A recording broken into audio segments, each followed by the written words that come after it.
to the Rodney Perry Show. I'm Rodney Perry, and here on the show, we like to bring you personal information and the latest updates on Hollywood's hot list. Today, we have a great show for you, but first, it's my time. That's right, I'm here to let y'all know that, first of all, I love the ladies, especially y'all single ladies. But why is it that the single ladies got to be the loudest people in the club? Single women, I always got to let you know how single she is. Woo, I'm single. What you look at me, single. Yeah, you single till you go home in that lonely apartment. Then you be like, Lord, send me a man. This is the Rodney Perry Show, and we about to get it started. Stay tuned. I'll be right back. Rodney Perry, man. I'm spitting.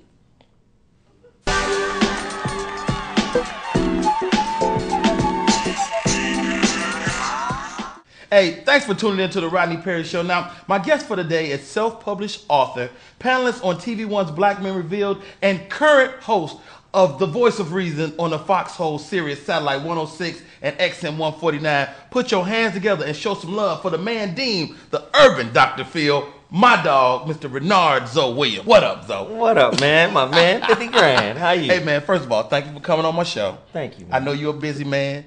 You got so much going on, and I just want to first of all say, you're one of the smartest people I know. Damn, that's a hell of a compliment. You're a genius, dog. I appreciate it. And I don't think y'all know what I'm saying. This dude is really, if anything you want to know about, like I'm one of the people, I consider myself a Renaissance man. I know a little bit about everything. If I know a little bit, Zoe know a lot. Now, what I do know about you is that you are an A&R executive. Yes, sir. Tell me about, first of all, what is an A&R?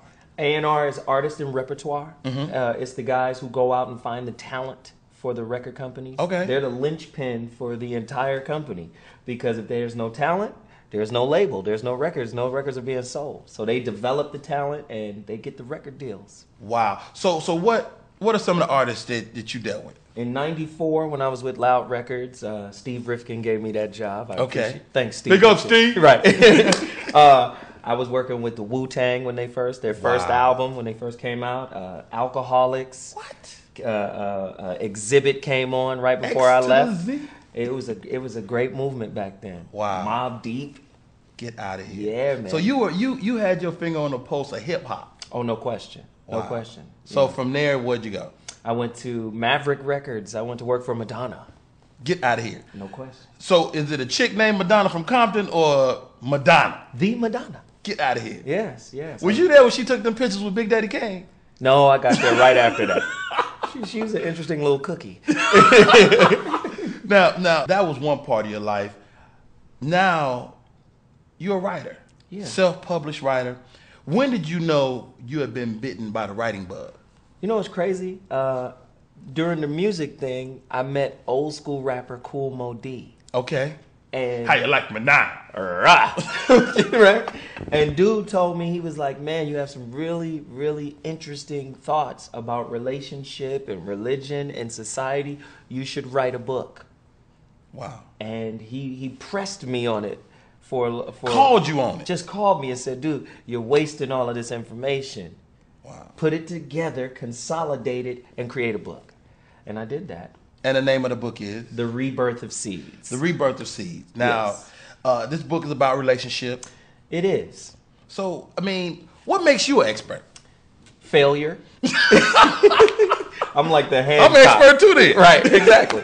We all are to some degree. I'm like the Hancock of relationships. Okay. A lot of people don't acknowledge or pay attention to their contribution to the failure of their relationships. Wow. So what I did was I kept almost like a mental journal, and I started to write down the different things that I did, that I was responsible for. Not blaming anyone else. No. What did you do?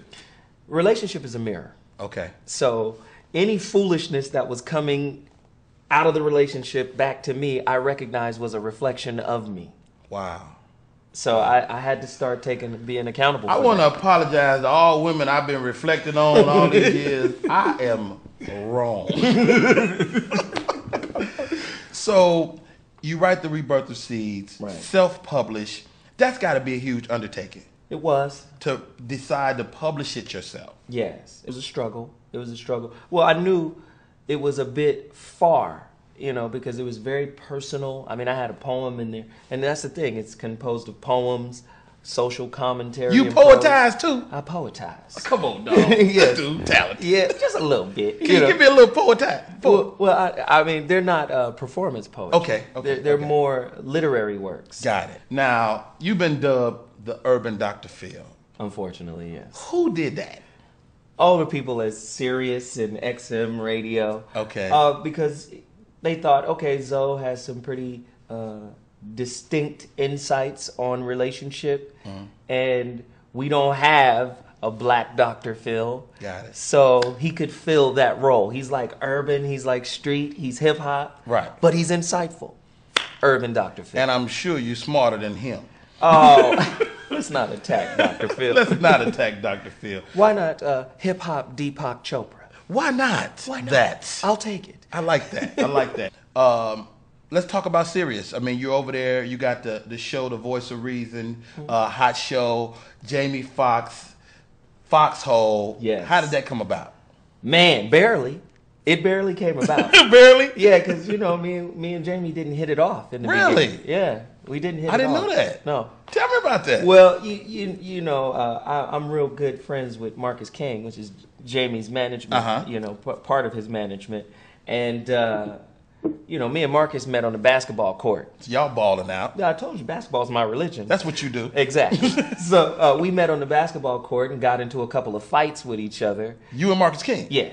Get out of here. But that's how you gain respect on the court. You got to put your hands on somebody. I had the head buddy. Sometimes you got to put your hands on somebody. Exactly. So after a while, you know, my perspective started to come out on the court. Okay. And from that, Marcus and Greg Shelton, which is an associate of Marcus King, was like, let's put the brother on Black Men Revealed. Okay. And that's how I did the Black Men Revealed on thing. TV1. TV1.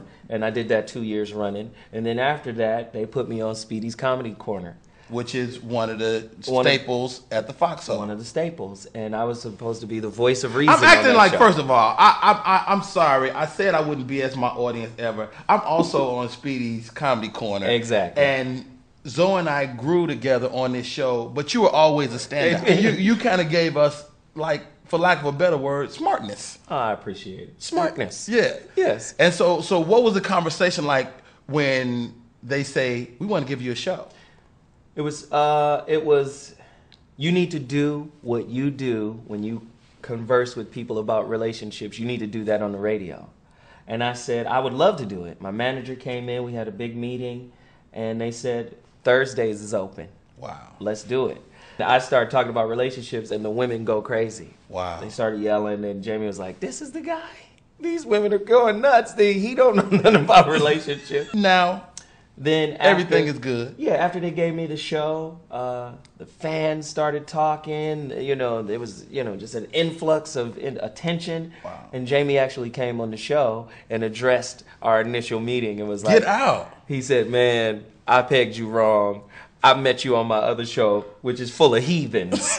He's like, we need this show. Wow. And right now, everything is good. Everything is good. But how big is that on some man-to-man stuff to go and have that conversation on the air? Big ups to Jamie Foxx. No So, what's next? My next book. Okay. It's called Life as a Mirror. Renardo Williams, man, you one of them dudes, man. Hey, man, I appreciate you. I really appreciate you. And not only that, but not only is this dude, like, well-written, he also kicks knowledge as a borderline astrologist. Just a little bit. You know, a little numerology. Just a little taste. Now I'm just a quick little something. I'm a Virgo. September 15th. Yes. 1970. What can you tell me about Rodney Perry? You guys are very intelligent, very ordered. Can be a little back and forth with. All right. Hey, what's your website, your MySpace, your Facebook? Oh, yeah. You get me at Zoe Williams on Facebook. You know, that just type in Zoe Williams, Z-O Williams. My email address for Sirius Satellite Radio is zo@sirius-radio.com. Okay. Hey, Zoe, thank you so much for doing my show. And you know I'm going to be tuning into yours. Thanks, now, man. Look, that's our show for today. And remember, try not to become a man of success, but a man of value. I'm Rodney Perry. It's the Rodney Perry Show. Have a good one, y'all.